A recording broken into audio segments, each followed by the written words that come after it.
Good morning, welcome to prime 9 news. నేను Ravi. Detail చూస్తే Delhi blast ఘటనపై అధికారులు దర్యాప్తును ముమ్మరం చేశారు. ఈ బ్లాస్ట్ కోసం వాడిన కారు వివరాలను కూపీలాగుతున్నారు. కారును ఎవరెవరు ఎక్కడెక్కడ కొనుగోలు చేశారు, ఎంతమంది చేతులు మారింది అనే విషయాలపై ఫోకస్ పెట్టారు.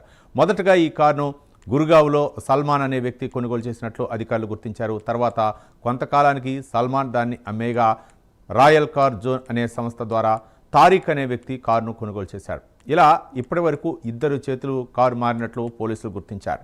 మరోవైపు కారు యజమాని నదీంను పోలీసులు అరెస్ట్ చేసి విచారిస్తున్నారు. అతడు సైతం కారును అమ్మేసినట్లు వాంగ్మూలం ఇచ్చాడు. దాంతో అధికారులు ఇంకా ఎవరెవరి చేతులు మారిందనే విషయాలపై కూపీలాగుతున్నారు.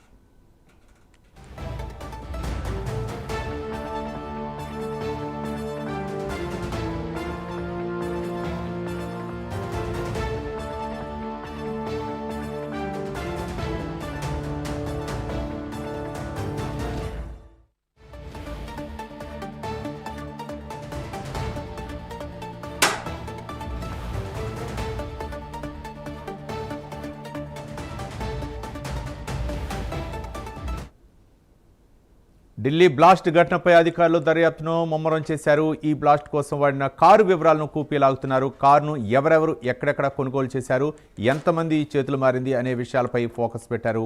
మొదటగా ఈ కారును గురుగావ్లో సల్మాన్ అనే వ్యక్తి కొనుగోలు చేసినట్లు అధికారులు గుర్తించారు. తర్వాత కొంతకాలానికి సల్మాన్ దాన్ని అమ్మేగా రాయల్ కార్ జోన్ అనే సంస్థ తారిక్ అనే వ్యక్తి కారును కొనుగోలు చేశాడు.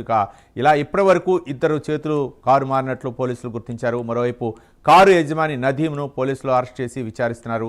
అతడు సైతం కారును అమ్మేసినట్లు వాంగ్మూలం ఇచ్చారు. దీంతో అధికారులు ఇంకా ఎవరెవరి చేతులు మారిందనే విషయాలపై కూపీలాగుతున్నారు.